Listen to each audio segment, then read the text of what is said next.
Many people misunderstand what mindfulness is. They think that one has to sit for an inordinate length of time and make the mind go blank. And of course, after just a few moments of practice, the person realizes that that is not possible at all. They then believe that they fail, they can't do it, and they give up.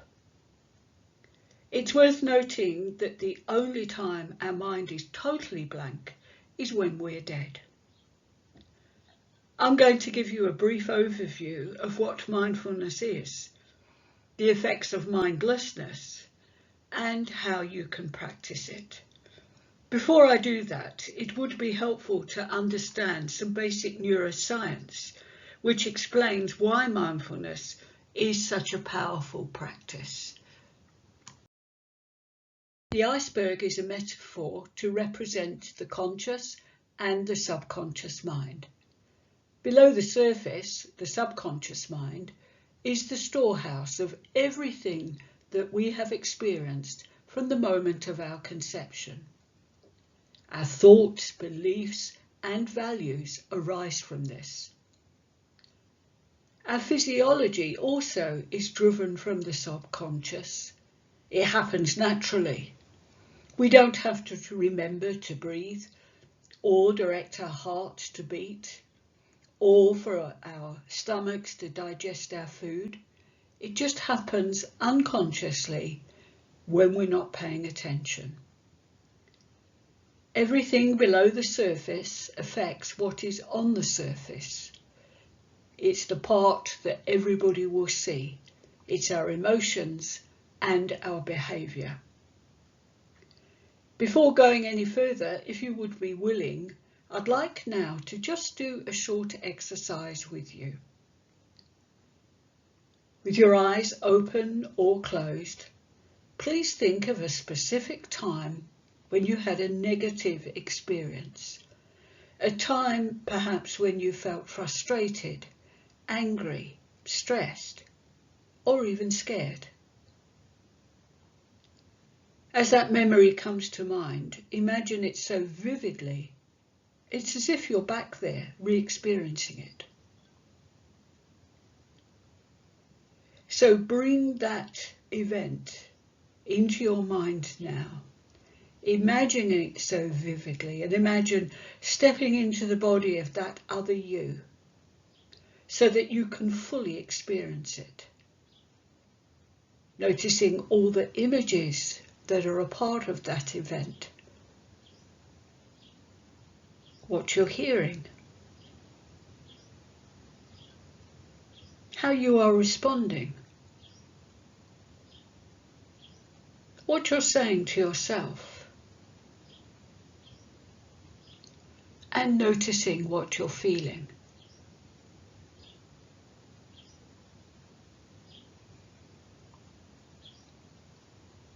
Now taking a nice long, slow, deep breath in. And as you exhale, allowing the screen of your mind to go totally blank. And in the silence of your mind, recite your telephone number backwards.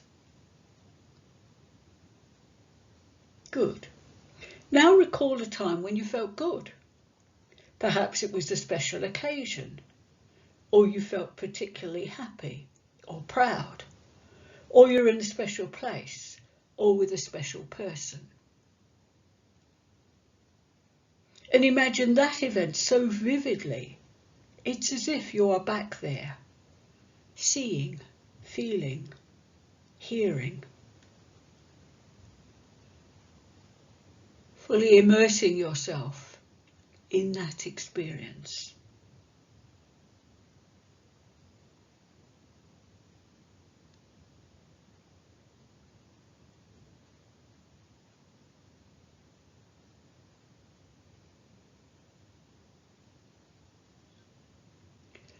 Now, coming back to the here and now, take a nice long, slow, deep breath in. As you exhale, allow the screen of your mind to go totally blank. Just wiggling your fingers and your toes, and if your eyes are closed, to open them now. Now, many people are surprised to notice how that just imagining an event causes sensations in their body to change. We all know that feeling, that feel-good feeling as we remember something special. But also noticing that when we relive or imagine something negative, we might notice a difference in the way our heart beats. It may be shallow, it may be rapid. Maybe the breathing's changed, become more shallow and rapid, having that horrible feeling in the stomach, or maybe even sweating. And the reason for this is because whatever happens in the mind is mirrored in the body. And whatever happens in the body is mirrored in the mind. The body doesn't know the difference between what is real and what is imagined. So our thoughts and beliefs affect our emotions, physical sensations, and our behaviour. And stress changes our body chemistry. Repeated thoughts, behaviours, habits and skills create neural pathways in our brain. And just like a muscle that's used becomes stronger with use, those neural pathways get stronger with use. They then become embedded in our muscle memory and become our default settings, especially when we're not paying attention.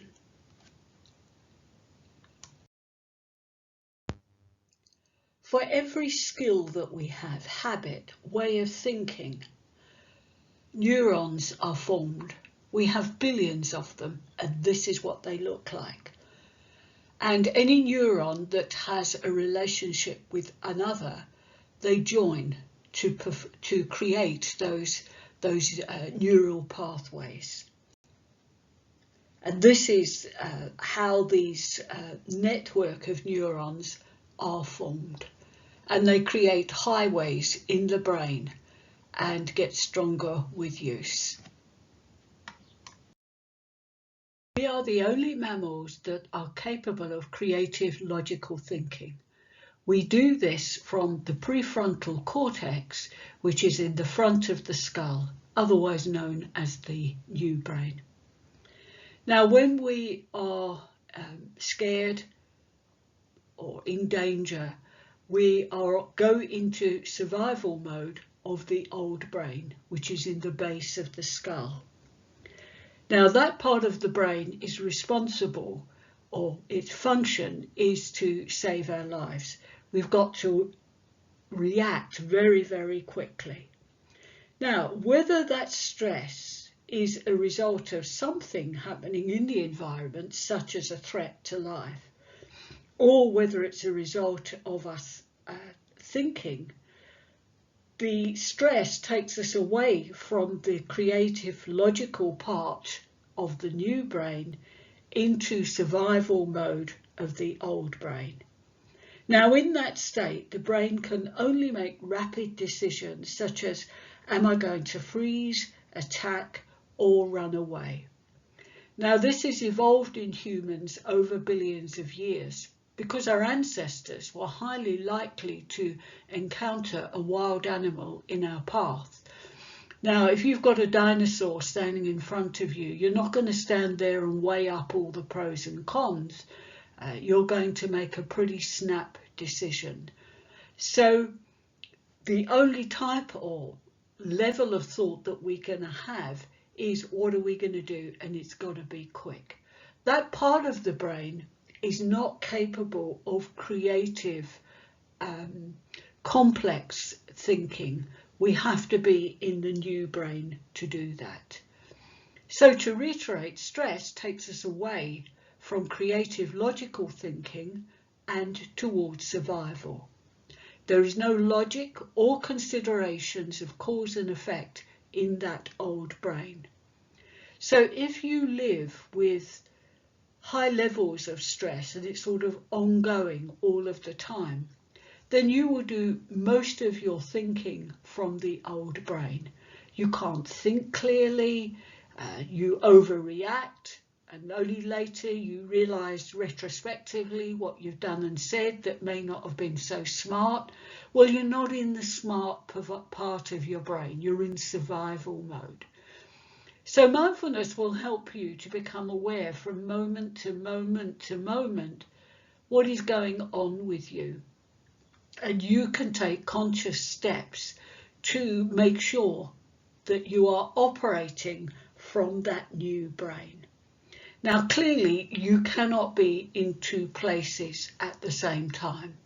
So if you become aware that you are overreacting, that you are stressed, you need to suspend all judgment and big decisions until you've calmed down. So when we are calm, we've got endorphins flowing, and the nervous system then picks up that all is well and you will be operating from the new brain. Later in this talk, I will explain how meditation will help you to stay in the new brain. We're all mindless when we're bored, when we're doing mundane tasks, when we're daydreaming. We've all had that experience of being on a long, boring car journey and our mind wanders and we might arrive at our destination and rather scarily realise that we have no cognition of how we got there. We've also had the experience of being in a boring lecture. I know certainly when I was at school and gazing out the window, the teacher suddenly asked me a question and I realised I haven't been paying attention and I don't have a clue of what is going on. Now, in the main, most humans are unaware of their thoughts and feelings. They're unconscious most of the time in those default settings. We're rarely in the moment. We're either in the past, remembering, resenting, angering, or we're in the future, predicting, what if, planning. And when we do that, it deprives us of fully experiencing life in the moment. And because of those default settings, particularly if they are negative, it keeps us as prisoners of our thoughts, our feelings, and our behaviours. So mindfulness stems from the Buddhist tradition of over 1,000 years. Technology in the recent past, scanning and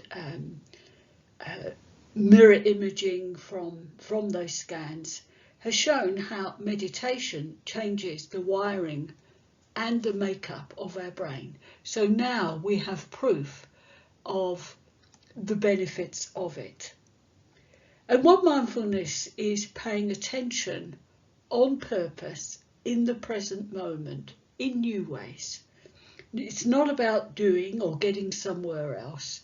It's more about being and just noticing what is.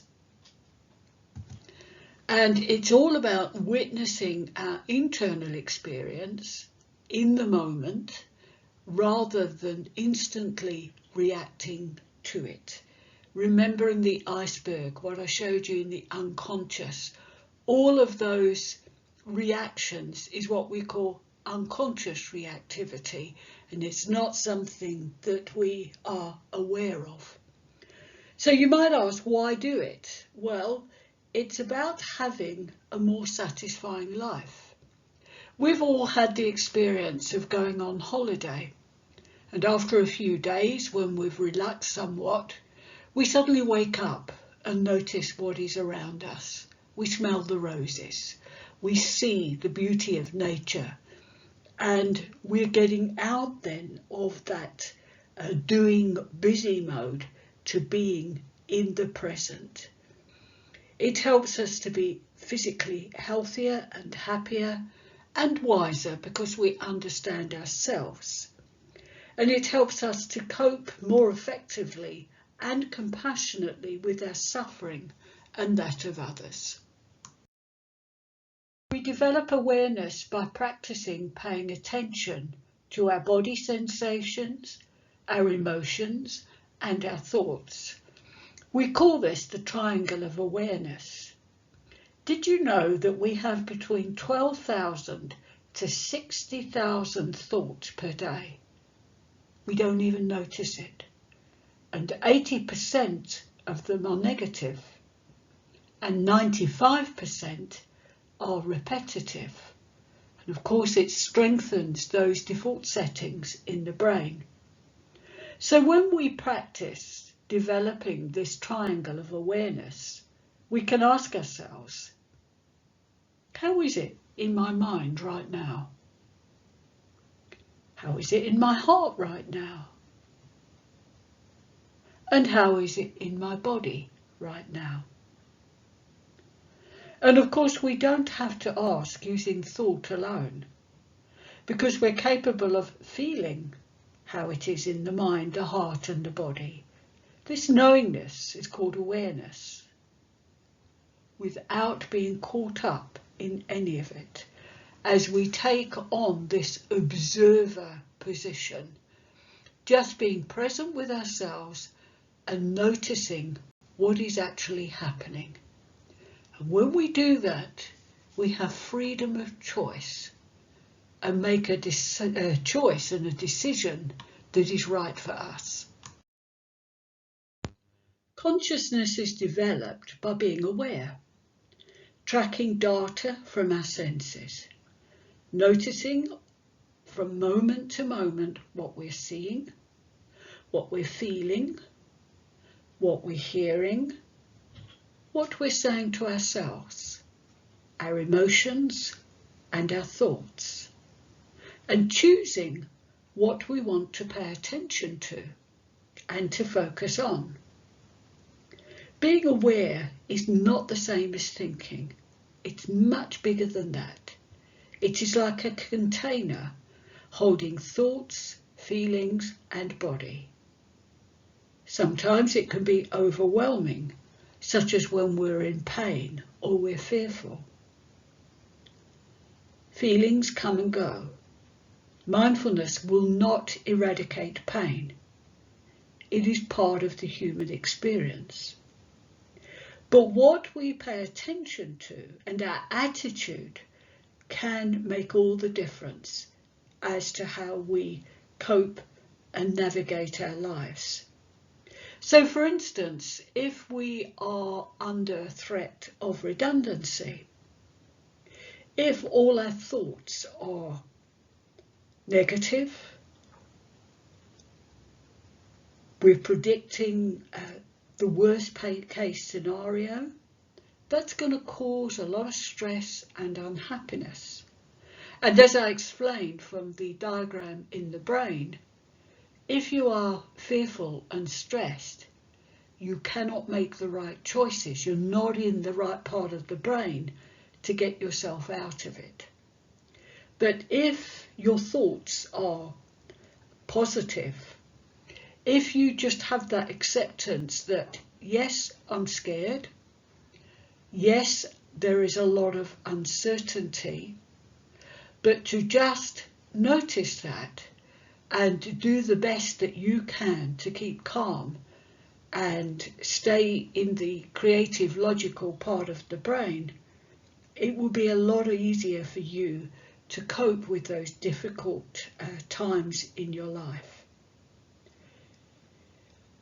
When we take control over our attitude and what we focus on, it then gives us options to choose how we want to be in relationship with our mind, body and heart in our lives.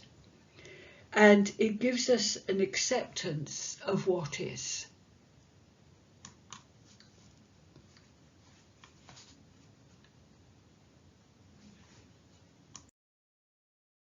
Mindfulness then is what arises when we pay attention. And what arises is an awareness of ourself.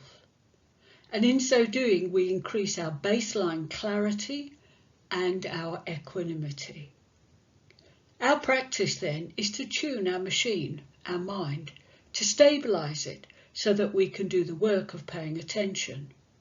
It's not something we do, it's more of a way of being. It's a shift from doing, the automatic pilot mode, to the being mode, so that we can be more integrated and effective. The mindfulness practice increases our baseline clarity, which is what we're seeing, feeling, hearing, saying to ourselves, our thoughts and our feelings, and our equanimity, which is an attitude of accepting and acknowledging of what is. It's an attitude of matter-of-factness with regards to our sensory experience and the circumstances in our life. Mindfulness practice trains your nervous system to know itself better and to interfere with itself less. Doing the work of paying attention helps us to learn to become aware of what is going on beneath the surface of our mind and its activities. To quote Jon Kabat-Zinn, prolific author and practice of mindfulness, it's possible to find shelter from much of the wind that agitates the mind. Whatever we might do to prevent them, the winds of life and of the mind will blow. You can't stop the waves, but you can learn to surf. There are very many benefits of practicing mindfulness. The business world, educational institutions, and the medical fraternity have recognized the benefits of mindfulness and have incorporated it into the culture of their organizations. In certain cultures, businesses start their day with a brief meditation to bring everybody together, to ground them, and helping people to attune their minds. As a personal development coach and relationship counsellor, I'm passionate about equipping my clients with tools and techniques to help themselves to take control of how they think, feel, and behave. And over and above all the approaches that I have, I nearly always integrate mindfulness practices into our sessions. For some time, I ran a mindfulness group at a rehab treatment centre in Johannesburg. I was so touched when several of the gentlemen reported how it had helped them to manage their cravings and stress and anxiety. One gentleman reported, "I have OCD and have been an addict for years. I've seen psychiatrists, been on medication, and have had CBT counselling. Nothing has helped me. You have given me a tool so that I can help myself. And for the first time, I feel that I am taking control of how I think, feel, and behave." So, here are some benefits, just a few. You'll find lots more if you do some research.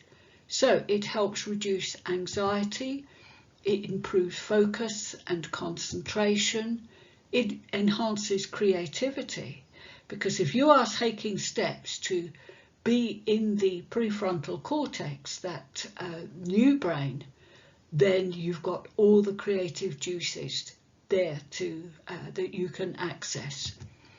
It helps to treat and prevent depression. It's helpful in the recovery of addictions.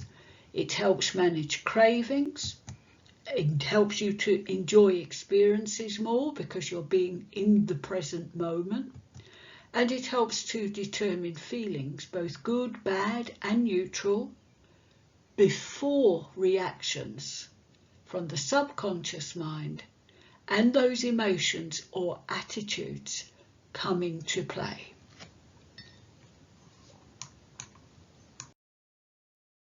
I'm sure by now you're wondering, so how? How do I do this? Well, we do this in two ways. We can do it formally through meditation. That does initially take some doing through discipline and practice. Even when you may judge it a waste of time, just do it for 8 weeks. Then reevaluate and decide whether it was worth it. So you start very, very slowly and have what we call a beginner's mind.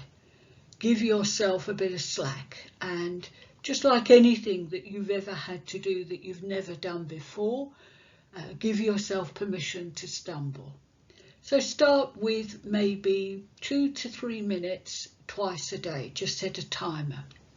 And start by just sitting quietly where you're not going to be disturbed. Bring your whole body into your consciousness. Just become aware of your whole body. And then start focusing on the experience of breathing. Just following the breath. Noticing the different sensations between the in-breath and the out-breath. Noticing the flow of air in the nostrils. Cool air going in, warm air going out. Noticing the rise and the fall of the chest. Notice your clothing. And when the mind wanders, which it will, just non-judgmentally notice it and bring it back to the breath. It doesn't matter how many times the mind wanders. Expect it, notice it, and bring it back.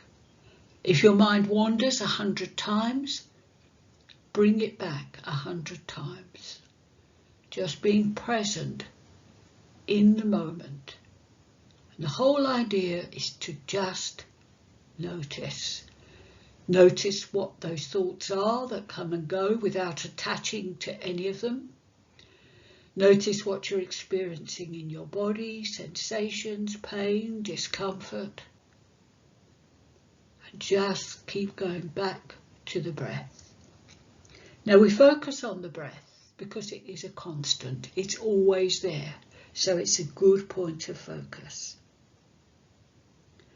So it's not about forcing the mind not to wander. It's more about connecting it to what is important.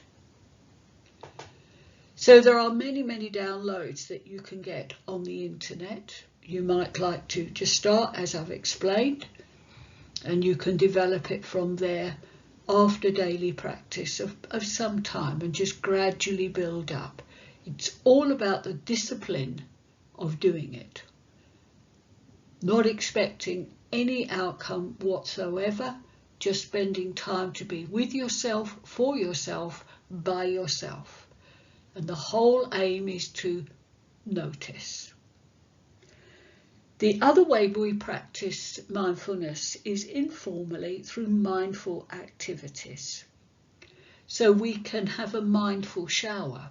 For most of us, we're not even present in the shower. We're either thinking about the past, hearing past conversations, reminiscing, or we're planning our day and thinking about what we're going to do next.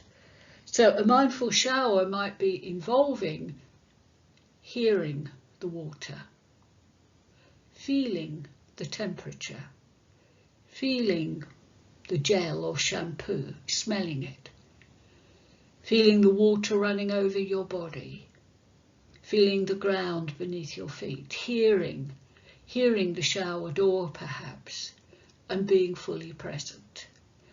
So, informal mindful activities are focusing, remember the triangle of awareness, it's focusing on our thoughts, our internal experience, our senses, see, feel, hear, smell, taste, and being present in the body. So you use all of that in a mindful activity. So you can go for a mindful walk, take the earbuds out your ears, the digital stuff, turn it all off, listen to the sounds of nature, feel the air on your skin, feel the temperature, feel a breeze or the sun, notice your clothing, the ground beneath your feet, the texture. You can eat mindfully. I find that probably 95% of my weight loss clients eat on the go. Did you know that if you gave all of your attention to the food that you're eating and slow down and chew very slowly, that you are satisfied with far less food? You can consciously, mindfully drive or mindfully do the dishes. Now, one practice is not better than the other. Both practices, formally and informally, go hand in hand to support each other. They become a seamless whole called living with awareness.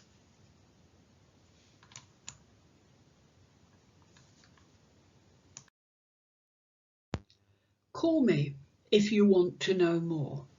If you would like downloads from me for the different meditations, if you have any questions, call me.